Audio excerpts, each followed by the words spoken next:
Assalamualaikum warahmatullahi wabarakatuh.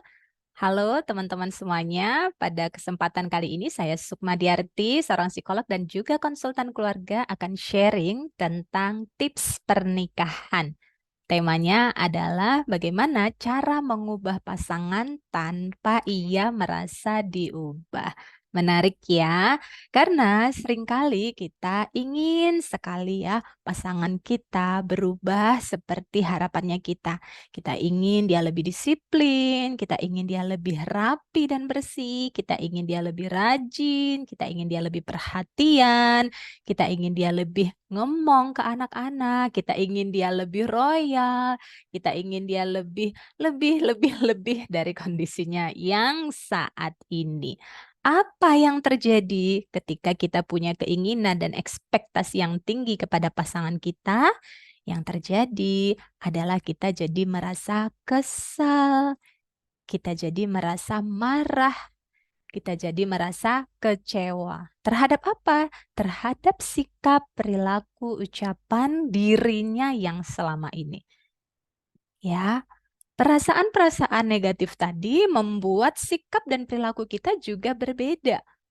Ya, ekspektasi yang tinggi yang akhirnya membuat kita jadi menuntut pasangan kita untuk bisa sempurna seperti harapan kita. Ucapan kita, tindakan kita menuntut, mendesak, ataupun menghakimi bahwa kondisinya yang saat ini dan selama ini itu tidak benar, itu tidak baik, itu tidak menyejukkan hati kita. Betul sih. Ya, karena tadi kita udah merasa kesel nih, udah merasa kecewa nih, udah merasa marah, gimana kita mau sejuk gitu ya. Tetapi kondisi tersebut apakah bisa mengubah pasangan kita? Ketika kita berkomunikasi atau menyampaikan harapan kita, sementara di hati kita penuh dengan kemarahan, penuh dengan kekecewaan, penuh dengan rasa jengkel, tentu akan menimbulkan defense atau penolakan dari pasangan kita yang akhirnya justru membuatnya semakin menjauh dari harapan kita. Sikapnya semakin nyebelin, ngeselin, dan ya hubungannya jadi semakin tidak harmonis karena perasaannya tidak baik-baik saja ketika pasangannya belum berubah seperti yang diharapkan. Lantas apa yang harus dilakukan ketika kita ingin pasangan kita seperti harapan kita, namun kondisi hati kita bisa baik-baik saja, hubungan kita bisa lebih harmonis. Ya, di sini saya akan berbagi beberapa tips yang bisa dipraktekkan untuk mengubah pasangan tanpa dia merasa diubah. Menarik ya. Apa itu? Yang pertama, teman-teman sekalian, terima apa adanya. Loh, mau diubah kok disuruh terima apa adanya, Bu Sukma? Ya, karena kalau kita belum menerima kondisinya yang saat ini maupun selama ini, ya selama itu pula kita akan menderita dengan perasaan kita sendiri. Kita akan terus-menerus merasa kesel. Bagaimana mau mengubah keadaan sementara energi, emosi yang menggerakkan kita untuk mengubah itu adalah energi yang negatif, vibrasi rendah, marah, kecewa, jengkel, takut. Nah, maka kita harus mengubah dulu nih vibrasi dan emosi kita dari yang negatif menjadi positif.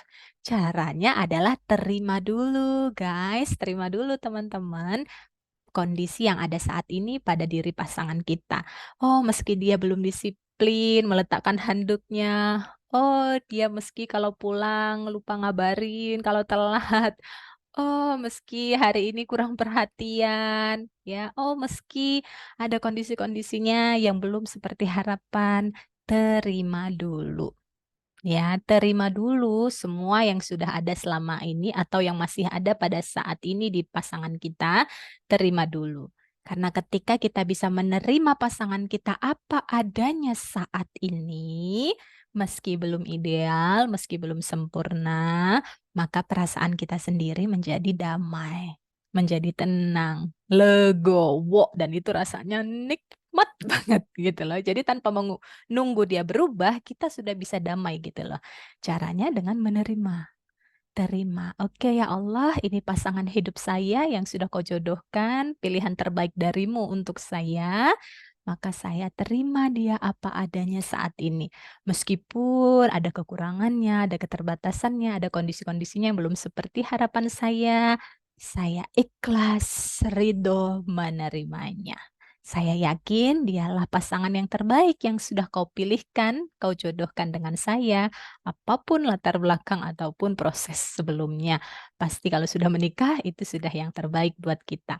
Maka ya Allah, maka ya Allah, meskipun saat ini belum sempurna, belum ideal, saya ikhlas ridho menerimanya.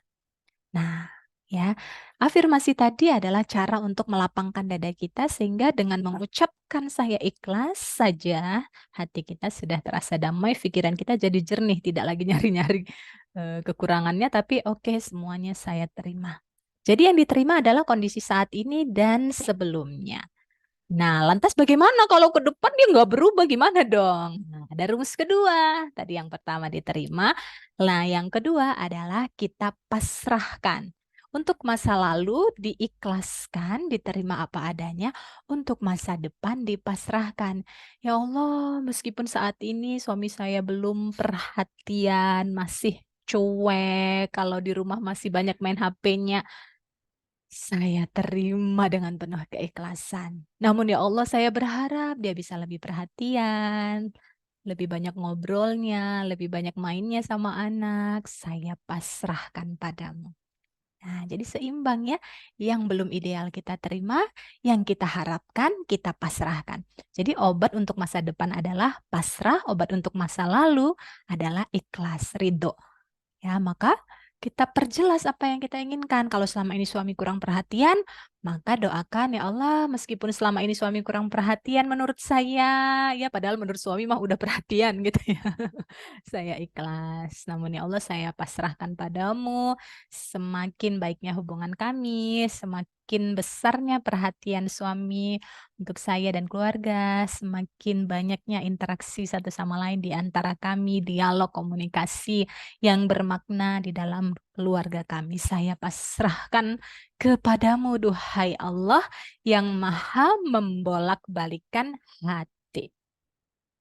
Ya, jadi yang terjadi adalah perasaannya damai, sudah diikhlasin, perasaannya optimis karena sudah dipasrahin.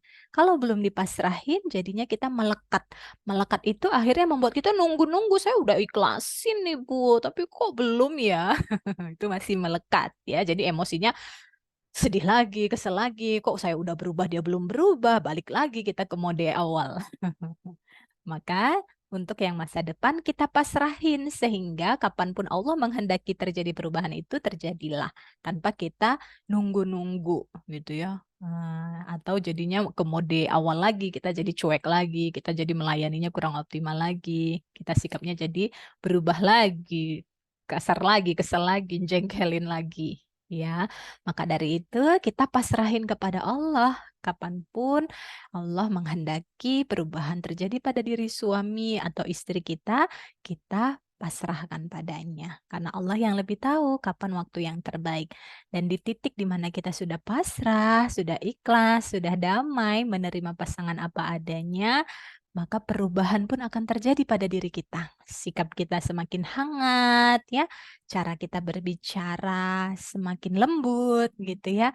Pelayanan kita semakin baik, hubungan kita semakin dekat, ya. Dan itu akan membuat pasangan merasakan, oh ternyata pasanganku sudah beda sikapnya. Oh rasanya deket-deket pasanganku sudah lebih enak nih, nggak panas lagi. Kalau dulu ada salah dikit kita langsung meledak mungkin ya, karena masih kesel. Sekarang pasanganku ada berbeda pendapat sedikit, dia sudah lebih legowo. Nah, maka suami pun jadi lebih terbuka untuk cerita. Suami pun jadi lebih senang untuk deket-deketan. Suami pun jadi lebih menghargai dan bahkan semakin bertambah cintanya pada pasangannya. Nah, jadi cara untuk mengubah pasangan tanpa ia merasa dirubah adalah dengan memperbaiki kondisi yang ada dalam diri kita, yakni cara kita menilainya, kemudian perasaan kita terhadapnya, dan cara kita merespon ataupun melayani dan berkomunikasi dengannya. Nah, ini lebih mudah untuk dikendalikan karena kita bisa melakukannya pada diri kita sendiri tanpa menunggu pasangan berubah. Jadi ketika kita fokus memperbaiki kondisi yang ada dalam diri, maka kondisi yang di luar diri kita juga akan membaik. Ya, jadi yakin seperti janji Allah, Allah tidak akan mengubah nasib kita kalau kita tidak mengubah apa yang ada dalam diri kita.